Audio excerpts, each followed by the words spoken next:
Well, good evening, everyone. This is CERT instructor Ron. I think that's what I am. Yeah, CERT instructor. Yeah, that's right.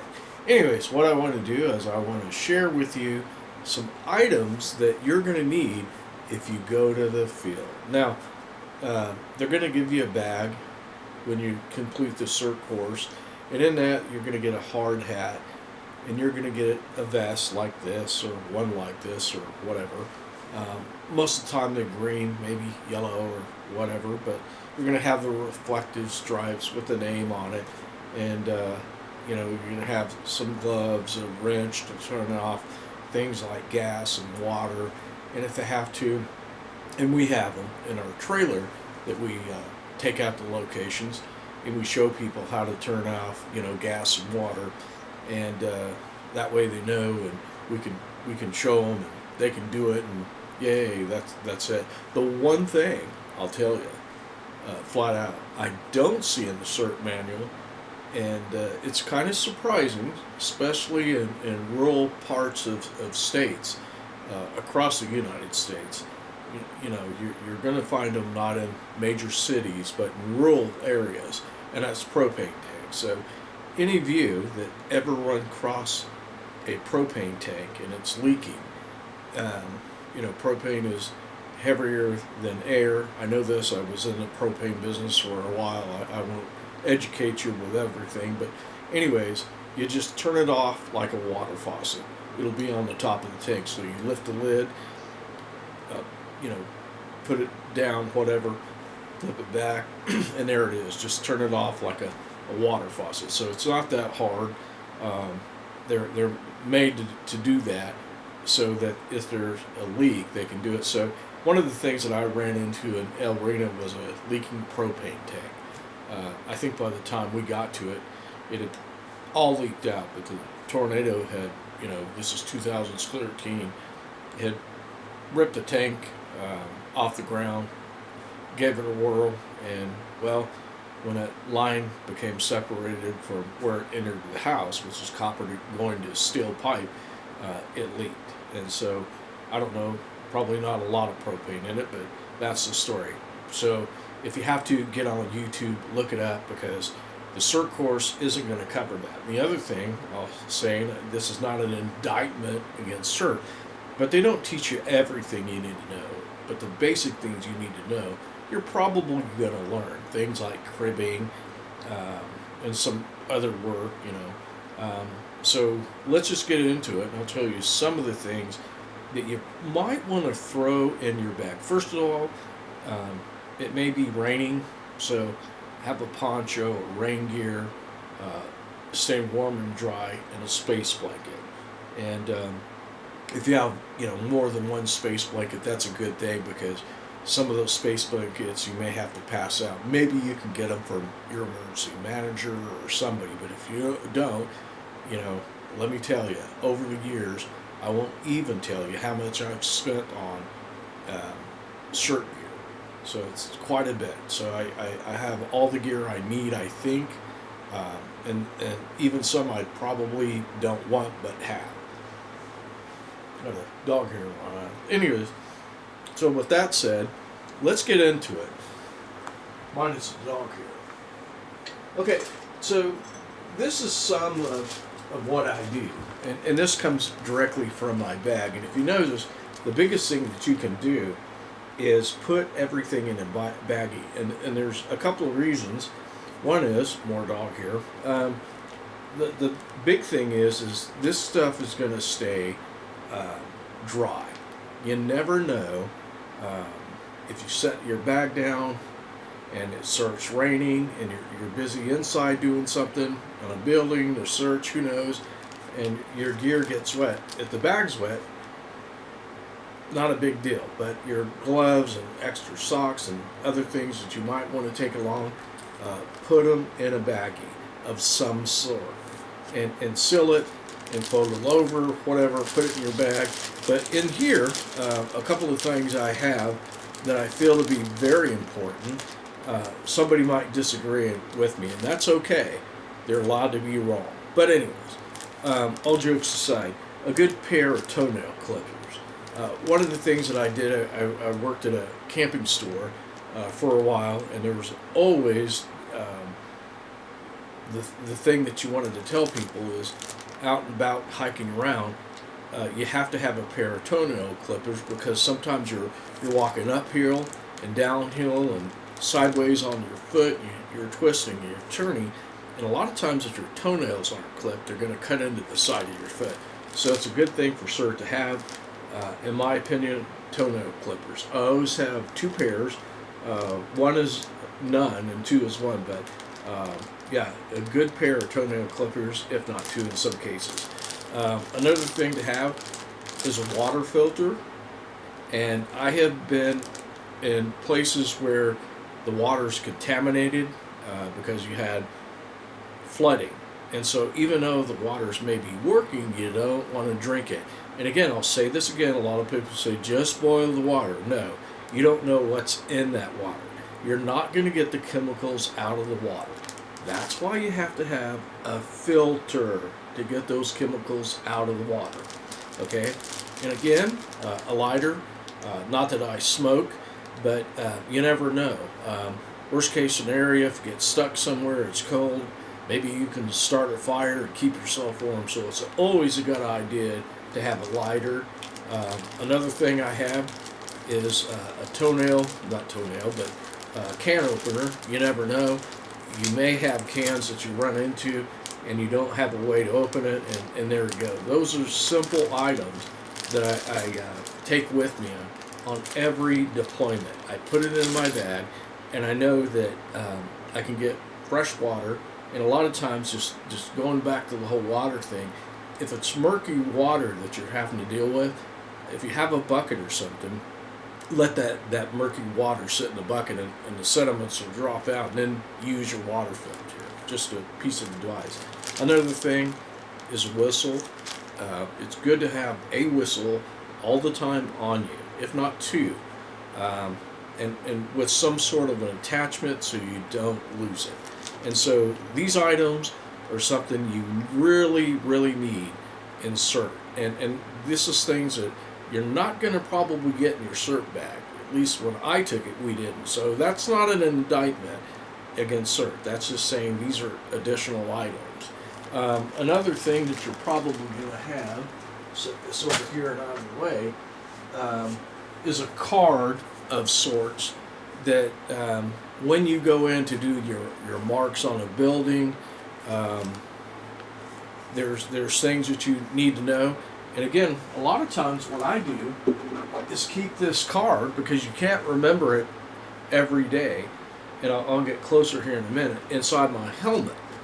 And so when I need to refer to it, and there may be different markings out there, but write them down, put it in a plastic bag. This one's in some sort of plastic that I put there years ago, and I keep it in my helmet. So if I'm doing search and rescue, I need to know what I need to mark and document. There's this card, and I have it on front and back. But the other thing you probably want to do is with your helmet, put your glasses up here, goggles, whatever, and then tuck it under the headband in the back, and that way you're not going to lose them. So it's a piece of advice. Put this in here, and let's just go over that a minute. Okay, so let me grab my cheaters, and I'll show you. I'll see if you can get that good enough. Maybe not.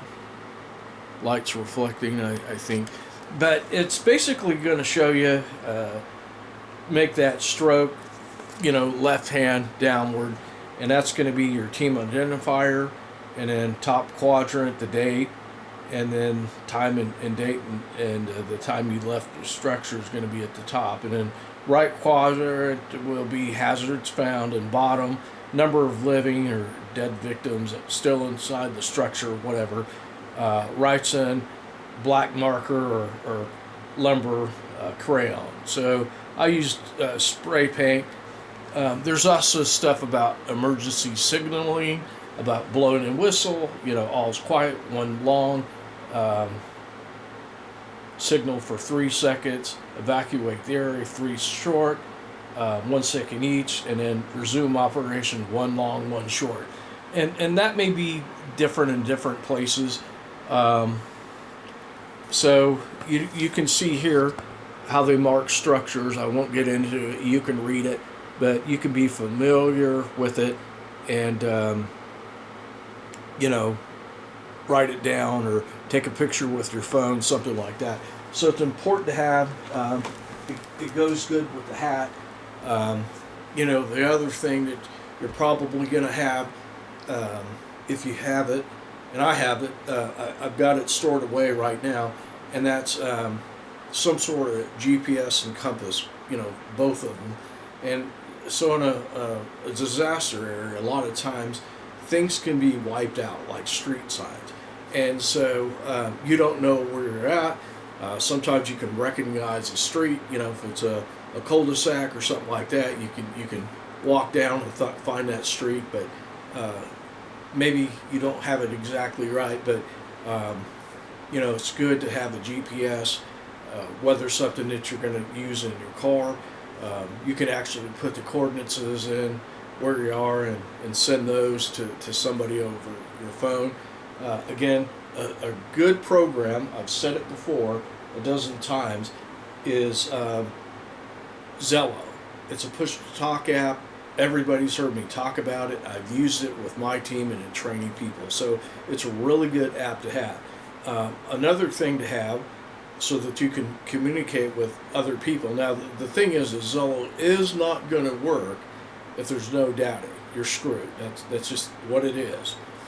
You might as well start a fire with a lighter and send smoke signals. So it's probably not going to happen. But one of the things you're going to want to have probably is ham radio. And when I pointed that ham radio, that particular radio is a base station or can be used as a mobile, but a handheld walkie-talkie. And so you need to be a ham license operator, or GRMS or something like that with a to talk to the EOC, you know, because you're going to need that wattage, 4 or 5 watts to get out, and in some cases you're going to need a longer antenna. So you just need to practice those things, get out, and know what you can do. Sometimes you have to relay a message to somebody, but ham radio is very important. Your Skywarn uses it, Emergency Communications uses it. Look it up if you don't know, and you'll get a real education. So it's very, very, very, did I say very, very, very? No, it's very, very, very, very important to get your ham license if you can. And again, it's the backbone of emergency communications. And so if everything goes down, guess who they're going to ask to now be communications? That's us. And so it's very important. If you go to a CERT course, if you can, try to get your license. I'm going to say this again. I'm going to emphasize it. Study for a month, just to test questions and see if you can pass it. That's all I'm going to say. But get your ham license if you really want to communicate, especially going out doing search and rescue. You have to be able to get people for help, or maybe an ambulance or airlift, whatever. So it's very, very, very important. Just saying. So these are the things that you want to do. Typically in tornadoes, when they happen, there's stuff all over the streets, and sometimes it's worse in a high impact area like the center of the storm. And I've seen slabs just totally cleaned off. And then I've walked around and did my 360, going into a house, and you can hardly get in because there's so much debris piled up that it's over your head. And so it's now stacked against a wall. So it's very difficult to get in. And what you would do is you would, shout and tell people that you're there, if they can hear the sound of your voice come to you. But a lot of times people may be unconscious, they may be trapped, maybe they can't talk for some reason, who knows? And so again, that's another good reason to give people whistles, especially in environments where there may be tornadoes. People can blow those and you can probably hear them. So it's a good idea to people to have whistles if they go into shelter, I'm telling you. With that said, with all the debris, these are my boots that I use, and these are heavy duty. I think they weigh about 10 pounds a piece. They feel like it. They're pretty heavy on the feet, but you know, I've worked with boots for years, and these are steel-toed, but they've got a shank, so that if I step on a nail or something, it's not going to poke me through the foot. So it's very important, and these debris type areas with tornadoes and other things that debris strewn about, that you don't get a nail in your foot. There's a lot of people that get nails in their foot due to tornadoes, so they have to get a tetanus and whatever. So you don't want to sit on the sideline. And so this is another thing that you're not going to get from CERT, as far as I know. You know, I think I paid about $80 for these boots. I'm not going to say top of the line, but they're waterproof and whatever else. And I've worn them in snowstorms and ice storms, chopping down limbs so people could leave their house, and my feet never got cold or wet. I was surprised. So these are really good boots, but there's times that you can get away with a lesser boot if you were doing a search, maybe outside, looking for a person, so they call you out, and maybe you're working with a fire department and they're searching a state park or something. I don't know, but just use your imagination. So you could get by with lesser boots, but in a case like that, you know, you want to make sure you have the right amount of water. Again, you have those communications. If things are open, you can use things like Zello to communicate with. If not, you're going to have to use radios, and there'll probably be an EOC set up, and you'll have to probably be in contact with the EOC, and maybe they have somebody using ham, and maybe somebody using Zello. So Zello is an excellent tool for CERT, I'm telling you. I did all my meetings with CERT because I had people in different places, so we couldn't all get together, but we could all have meetings, sometimes once a week or every other week. It's a really good program. I won't demonstrate it to you, but just look it up, ZELLO, again, ZELLO, and download it, try it out, you'll like it. Good program. Implement it on your team for communications, because it's a walkie-talkie app. And so once you get used to it, it's really good, because there's a lot of things you can do, like sending your location to everybody on your channel. So there's a lot of things that you can do. There's a lot of things that you probably need to carry on you that you're not going to get with CERT, like a compass or something like that. And so these are things that you need to probably look at and pick up and have extra. So this is some of the stuff that I'll tell people when they join CERT. And then sometimes, you know, if you're doing something like wide area search, which is probably outside or can be outside, that's a whole nother field, and you probably want to have, you know, some different items with you. So that's all I got. I'm not going to beat anybody over the head, but I will tell you about, you know, Zello again. Go back, look at it. If you have a good app that you're using that you like, comment on it. There's apps like 360, but there's really good apps like Spotter Network that people are using, like myself. Not only do I storm spot, but I do CERT and teach it. I do emergency communications and Skywarn. So, you know, something like Radar Scope and Spotter Network will give you the ability to turn on your beacon and people can see you. And so it's a really good thing to have.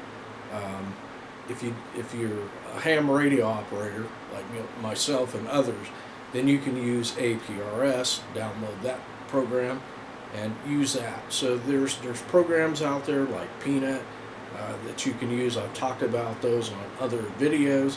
They're good for informational purposes and even talking with people that are affected by disaster and what they're seeing if repeaters still up, and you can get into it. So there's a lot of things in CERT that you can use to your advantage, but you're not going to get everything you need from CERT. And that's not an indictment, by the way.